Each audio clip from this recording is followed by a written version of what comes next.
Hello everyone and welcome to Power Action Clicks. I'm DK. Today we're going to be reviewing the Exosword Storyline Organized Play Tournament Month 2. I want to start out by saying the prizes like Saturn and Mojo are amazing figures. All the figures in the storyline are cooler than the regular set in my opinion, and that's including the participation prizes. The storyline tournament has been a good amount of fun and challenging with great rewards.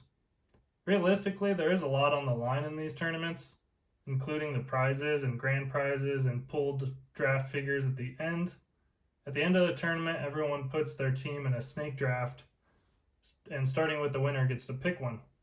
You have to watch as someone else, most of the time a more experienced player, gets to take a awesome figure that you drafted. That part was a little hard to watch. I felt like this was almost tyrannical, but maybe that's representative of the tyranny of the tournament in the comic book. All in all, you get exclusive cards and figures for playing, as well as getting to pick from the draft pool at the end. And most importantly, you're supporting your local game store. The whole tournament does a good job of representing the one from the Exoswords comic book. The characters are basically forced into this tournament that is high stakes, a typical fate of the world plot. If you didn't read the comic, it's actually pretty good. I generally enjoy X-Men comics. The diversity of the characters and originality really intrigued me. We did have multiple venues in town with multiple monthly tournaments going on, so that was a little heavy on everyone's pocketbook and Exoswords in general. If you don't play in one tournament, it could cause you to lose your chances at the grand prize. People will be gaining points on you ultimately. As for my games I played for month 2, the first tournament I drafted Death, Iska, the White Priestess, and Empathy, and Soul Sword. And that's them right here. These aren't actually the figures, they're just for reference. I really liked Death and Iska. Made some good kills with Iska. I wasn't really used to using Death's ability to fully use his potential, so I think that was part of why I got 6th place in that tournament out of 12. But yeah, I'd say Iska was the MVP. She was really cool. She got to take out at least a few figures by herself. And then we had Death. Death is just awesome. Oh, I didn't notice that paint on the back of his head. My friend the other day asked me if he's wearing a helmet or if that is just his head.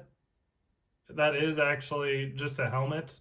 In the comic book, a servant serves him a scarab, and that's like a sacred insect to him, so he gets upset and he takes off his helmet and he incinerates the guy instantly.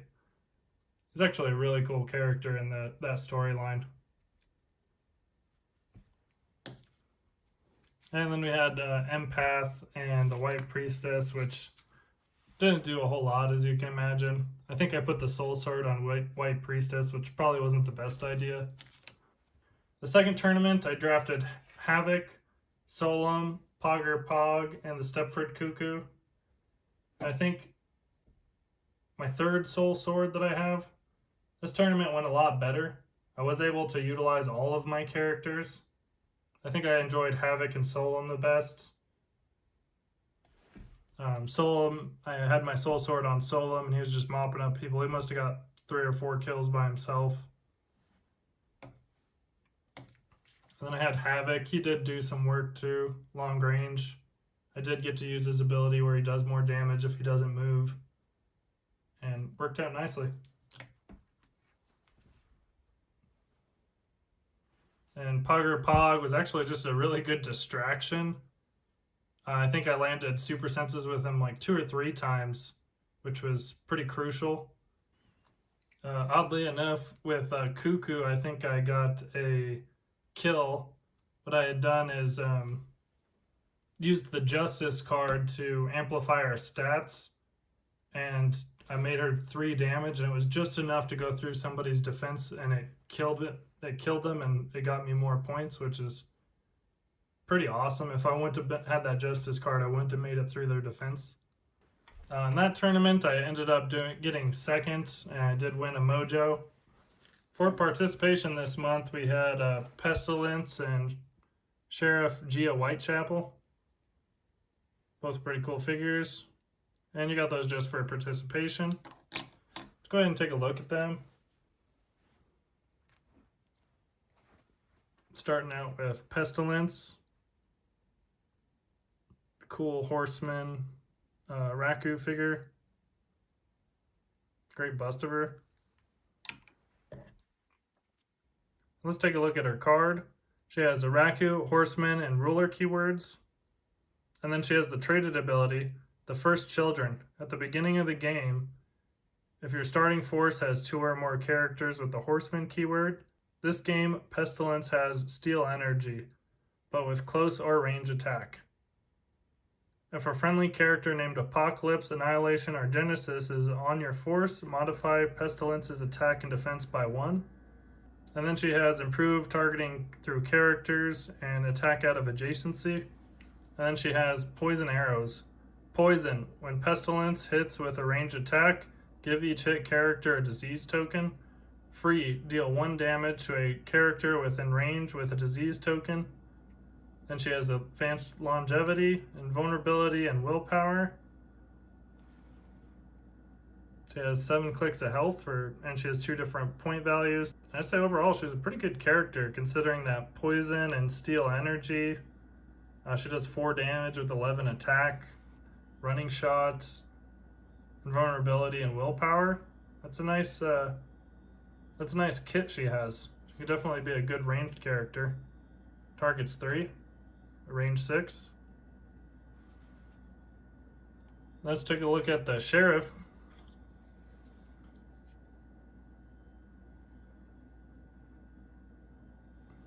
Sheriff Gia Whitechapel, and she has the keywords Mystical, Police, Politician, and she has the traded ability, my boss and I will go, permission or not. Carry 4, but only to carry bystanders. At the beginning of the game, generate 2 Blight Spoke Pos bystanders. If you are not the first player, generate 4 instead. She has another traded ability, drop them and get. When Sheriff Gia Whitechapel or an adjacent friendly bystander makes a range attack, they may target equipped characters or characters holding an object regardless of line of fire. Then she has the defense ability, y'all keep your heads down, defend and super senses. And she has the police team ability. So overall, pretty good figure. 75 point cost, 7 range, running shot, precision strike, leadership, and those are the tokens that she generates, the Blight Spoke Pos. And I think she does actually kind of go well with Mojo, because Mojo generates tokens and she can even carry those Wolverine tokens as well. And then let's take a look at the tarot cards for participation. We have Justice, which is the one I was talking about. When this card is put into play, each player chooses a friendly character while this card is in play. The chosen character replaces their combat values with the following combat values: 8 movement, 10 attack, 17 defense, and 3 damage, and a range of 4. I think I actually used that, like I said, on my Cuckoo, and that allowed me to get the last kill of a game. Another way you can actually use it too is if somebody's really hurt and their stats dropped, you could use it to make their stats a little bit better. Then we have the Empress. When this card is put into play, each player generates a hindering terrain marker anywhere on the map. When this card leaves play, each player may heal 1 click on each friendly character occupying hindering terrain. Could definitely be a good card with certain teams, like Monarch comes to mind because he can generate hindering terrain by himself. And also use leadership when they're in hindering terrain. So that might be something to think about with him in this card. Ultimately, I didn't really get to use it. I did use the hindering train pretty well. I think I only got to actually heal once with it.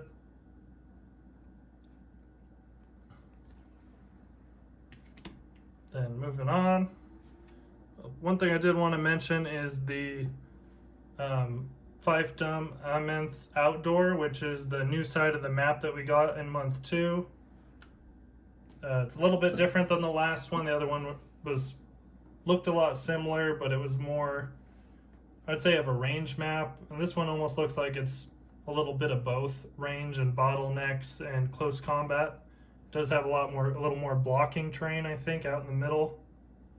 It does have these mountain ranges on the top that you can climb up on, but you got to be careful if you walk up here at the beginning. Somebody could come and get you from behind right here. And then it has a hindering terrain just kind of sprinkled throughout the map. And I believe this map is actually part of Otherworld. So that's cool. Another map kind of bringing you into the story. And last but not least, let's take a look at Mojo. Great figure. I think this is one of the ones I was the most excited for when hearing about the tournament. Definitely makes, for a really cool new figure to put into pirate teams. He has the different point values, 200, 125, and 60. Again, just a great bust. Actually, I'd seen him in the comic book. I can't remember which one it was. I looked at the comic that it says he's in on the back of the card, but he wasn't actually in that comic. The regular Mojo was, but not the pirate one. Let's take a look at his card. Mojo with the keywords Battle World Other, Mojoverse, Celebrity, Monster, Mystical, Pirate, and Ruler. Those are some real great keywords, especially Celebrity, Monster, and Mystical. And Pirate and Ruler are really good too as well. He has one of his traded abilities, Calling All Wolverines. Bystanders on this card have max 1. Power ability, move all bystanders generated by Mojo up to 4 squares. After the Pacifist Wolverine. Mastermind, leadership, but succeeds on 4 through 6. When Mojo uses leadership, after resolution you may generate a bystander matching the result. 4, a Feral Wolverine. 5, a Modoc Wolverine.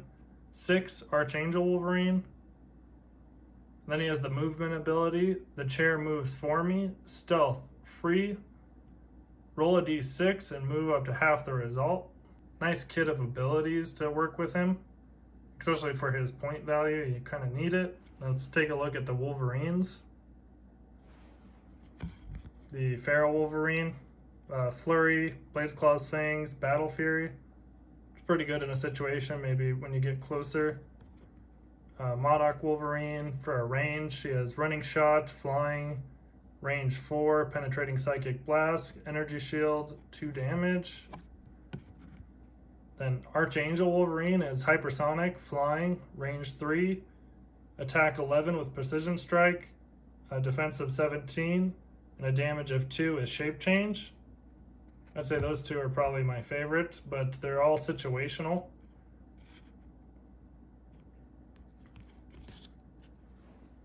And then looking at the back of his card, at the 60 point value, he has 6 clicks of health. At the 125 point value, he has 10 clicks of health. And at the 200 point value, he has, looks like 15 clicks of health. He does have range 6. Precision Strike, Invulnerability, Outwit, decent damage throughout the dial. He does get Steel Energy. He has Perplex. And he does have a greater size, which grants him 2 reach, as well as being able to see over elevated terrain and outdoor blocking, I believe it is. Could be wrong about that, as well as willpower. So that's just something to keep in mind. I forget because I don't always get to use larger size figures. And that's Mojo. I'm definitely looking forward to month 3, and I'll be there to cover it on the channel. Be sure to let us know what you thought of month 2 and how your games went in the comments below. I want to thank you all for watching and supporting us and your local game stores. If you haven't yet, be sure to smash that like and subscribe button, and we will catch you on the next one.